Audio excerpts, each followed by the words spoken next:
नमस्ते दोस्तों, welcome to our YouTube channel. एक बार फिर से आप सभी का बहुत बहुत स्वागत है आपके अपने यूट्यूब चैनल सॉफ्ट विद्या पर। आज की इस वीडियो में हम सीखेंगे फॉर्मूला टाइप के बारे में। आपको फॉर्मूला के ऊपर क्लिक करना है। यहाँ पर आप फॉर्मूला से रिलेटेड अलग अलग वर्क कर सकते हो, अलग अलग फंक्शंस का यूज कर सकते हो। आपको मैंने इंसर्ट फंक्शन का यूज बताया था। यहाँ पर आप क्लिक करके किसी भी फंक्शन को इंसर्ट करा सकते हो। किसी भी फंक्शन के ऊपर क्लिक करना है और डायरेक्ट इंसर्ट के ऊपर क्लिक करना है, वो फंक्शंस ऑटोमेटिक इंसर्ट हो जाएगा। जैसे मुझे कैर फंक्शंस को इंसर्ट करना है, मैंने इसे सिलेक्ट किया और नेक्स्ट पे बटन कर दिया। अभी आपसे कोई नंबर मांगेगा या फिर रेंज मांगेगा, तो मैंने इसे नंबर दे दिया, देन इंसर्ट। अब ये कैरेक्टर अपने आप लिखा हुआ आ जाएगा और ये मतलब फॉर्मूला लग गया है इस पे। मतलब यहाँ से आप किसी भी फंक्शन को इंसर्ट करा सकते हो। बस इतना सा समझो। आप ऑटोसम में जाओगे तो यहाँ पर आपको एवरेज, काउंट, मैक्स, मिन ये सब फॉर्मूला दिख जाएंगे। फाइनेंशियल पे क्लिक करोगे तो फाइनेंशियल से रिलेटेड जितने भी फॉर्मूला होते हैं वो सारे दिख जाएंगे आपको। इन फॉर्मूलाज को हम बाद में देखेंगे एडवांस एक्सेल के अंदर एक एक करके।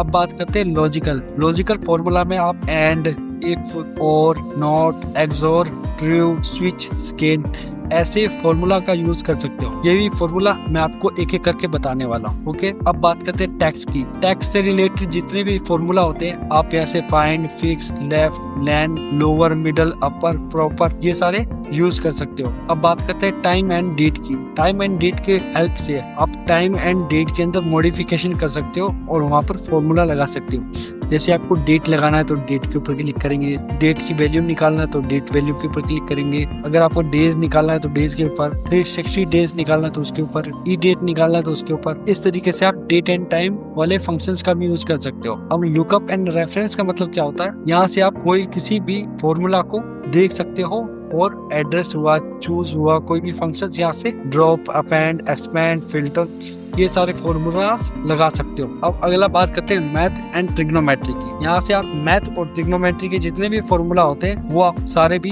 यूज कर सकते हो। जैसे साइन थीटा, कोस थीटा जितने भी फॉर्मूला होते हैं ना वो सारे आप एलसीएम, एचसीएफ सारे पाई के फॉर्मूला और मिनट सारे के सारे मैथमेटिकली फॉर्मूला जो होते हैं वो आप यहाँ से लगा सकते हो। जैसे पावर निकालना, प्रोडक्ट निकालना ये सब यहाँ से निकाल सकते हो। ओके, अब बात करते हैं मोर फंक्शंस की। मोर फंक्शंस पे जाके आप statistical formula, engineering formulas, cube and information निकाल सकते हो। आप किसी सीट के बारे में इन्फॉर्मेशन निकालना चाहते हो या फिर किसी भी टाइप का इन्फॉर्मेशन निकालना चाहते हो या अलग अलग टाइप के इन्फॉर्मेशन निकालना चाहते हो किसी भी चीज के बारे में, तो आप यहाँ से जाकर निकाल सकते हो। अब बात करते हैं नेम मैनेजर की। नेम मैनेजर की मदद से आप क्या कर सकते हो? किसी भी पर्टिकुलर एरिया को एक नेम दे सकते हो। जैसे मैं यहाँ पर एक नेम देता हूँ, शीट 1/1। मैंने एक एरिया का रेंज दे दिया। अब यहाँ क्या करना है? आपको रेफरेंस देना है। मतलब मैंने इतने एरिया का एक रेंज को सेट कर दिया, इसका नाम ये है। और यहाँ पर आपको कोई कमेंट सेट करना है तो मैं कमेंट सेट करते तब गो टू और देन सेव कर दो। अब ये कहेगा कि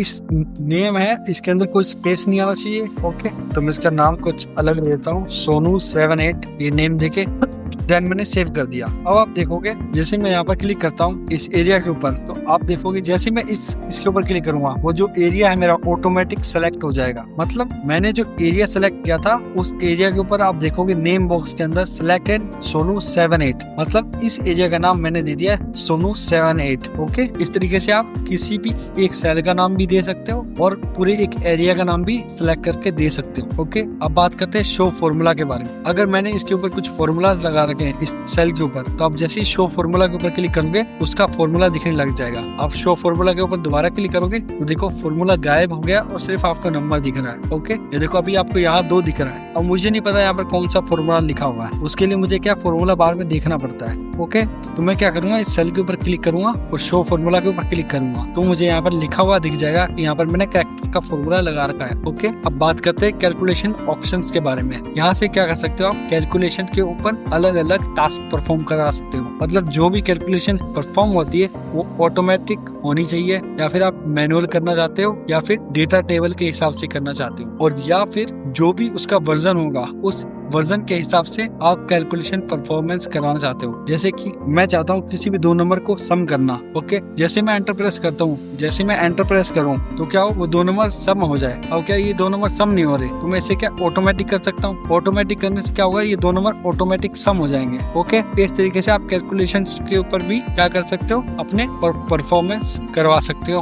1 मिनट का टाइम लगेगा दोस्तों। आप बात करते हैं कैलकुलेट वर्कबुक के ऊपर। जैसे आप कैलकुलेट वर्कबुक के ऊपर क्लिक करोगे, ये आप वर्कबुक के ऊपर जितना भी डेटा होगा उसको कैलकुलेट करके दे देगा। कैलकुलेट शीट के ऊपर क्लिक करोगे तो शीट के ऊपर जितना भी डेटा होगा उसको कैलकुलेट करके आपको दे देगा। ओके, इस तरीके से आप फॉर्मूलाज को समझ सकते हो। अब बात करेंगे एक एक करके अलग अलग फंक्शंस की अगली वीडियो में। तो प्लीज इस वीडियो को लाइक करें और सब्सक्राइब करें।